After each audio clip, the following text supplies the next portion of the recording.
Hey, survivors! Welcome back to the Zombie Story Zone, your go-to spot for spine-chilling, heart-pounding zombie tales. Before we dive into today's thrilling story, The Last Broadcast, where a lone radio host fights to survive as the undead close in, make sure to hit that like button, subscribe, and click the bell icon so you don't miss any of our upcoming horror stories.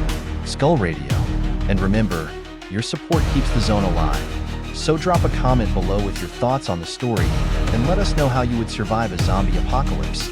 Share this video with your friends, because in a world full of zombies, it's always safer with a squad. Let's jump into the terror.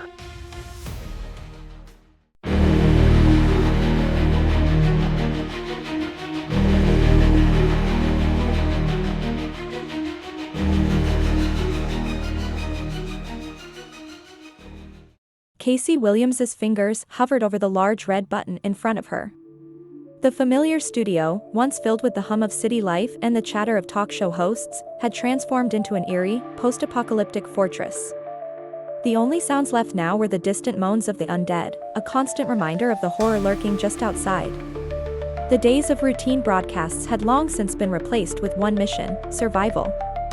With a sigh, she pressed the button, sending a small click echoing through the station's control room. "This is WTXR, your last line of communication. If you can hear me, you're still alive. This is Casey Williams, and I'm here to guide you through the end of the world." Her voice, though steady, carried the weight of exhaustion.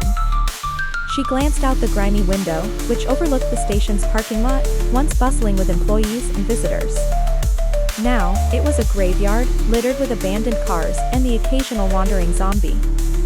She adjusted her headphones, the weight of isolation sinking in. Casey hadn't seen another living soul in days. "I know you're scared," she continued, "but you need to stay calm. That's the first rule: don't panic. Panic will get you killed out there. They can hear your fear, trust me." She leaned back in her chair, eyes darting to the door of the broadcast room.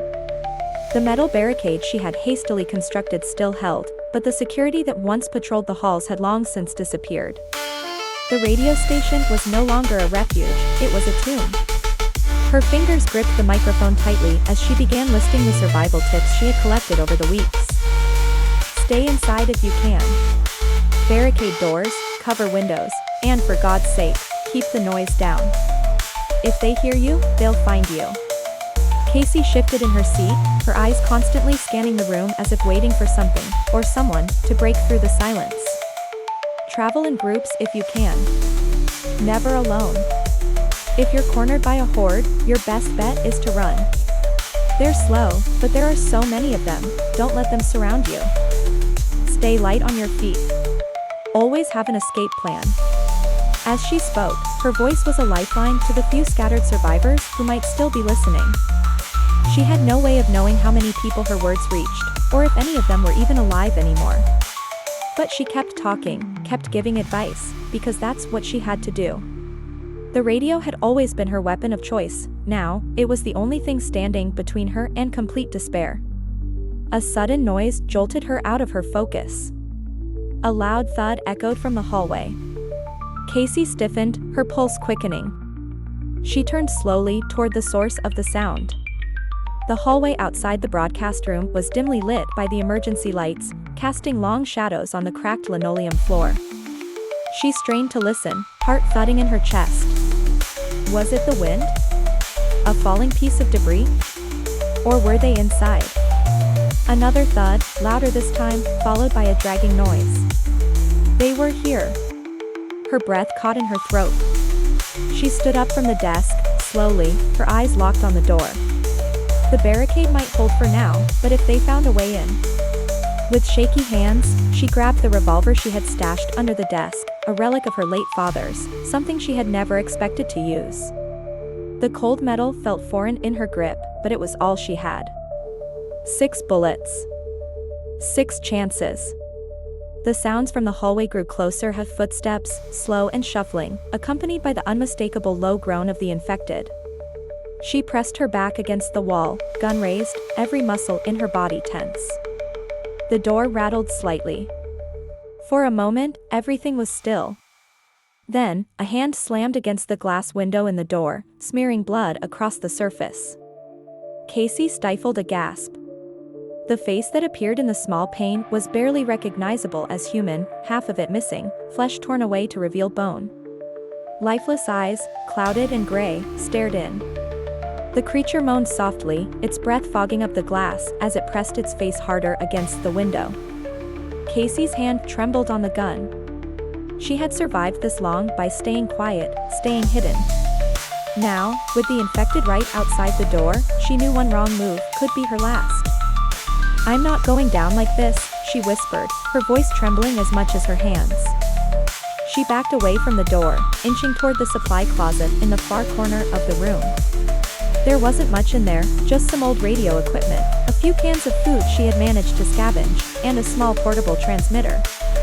It wasn't much, but it might be enough. She slipped into the closet, pulling the door closed behind her as quietly as possible. Sitting in the dark, Casey took a deep breath and switched on the portable transmitter. She had to keep broadcasting. "If you're still out there, if you can hear this," she whispered into the tiny microphone. "You need to stay strong. Keep moving. Don't stop.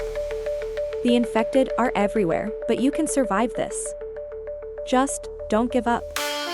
Her voice cracked, and she quickly wiped a tear from her cheek. Outside the closet, the door to the broadcast room groaned under pressure. She could hear the infected clawing at the barricade, their nails scratching against the metal. The sound of shattering glass made her jump. They had broken through. Her heart pounded as the sound of footsteps filled the room, heavy, sluggish footsteps dragging across the floor. Casey held her breath. Her back pressed against the closet wall. The infected were inside. She could hear them moving around the room, knocking over equipment, their low growls filling the air. She gripped the revolver tightly, her finger hovering over the trigger. If they found her, she would have to fight. Seconds felt like hours as she waited in the dark, her ears straining to pick up every sound. She prayed they wouldn't check the closet. Maybe they'd get bored and leave. But then, the closet door creaked open. Casey's heart stopped. A decaying hand reached inside, grasping at the air, its fingers curling around the edge of the door. She raised the gun, her hands shaking uncontrollably. The infected stepped into the closet, its milky eyes locking onto her. Bang. The gunshot echoed in the small space, deafening her momentarily. The infected fell to the ground with a thud, but the noise had alerted the others. More footsteps, faster now. She fired again as another creature appeared in the doorway, then again, until her revolver clicked empty. She was out of bullets. The infected swarmed into the closet, their hands grabbing at her, pulling her down. She screamed, thrashing wildly, but there were too many of them. As they closed in around her, her last thought was of the people still out there, the survivors who might be listening to her broadcast. She had given them everything she had, fought as long as she could. The world was ending, but maybe, just maybe, someone would survive. Outside the radio station, the sun dipped below the horizon, casting the city in a deep orange glow.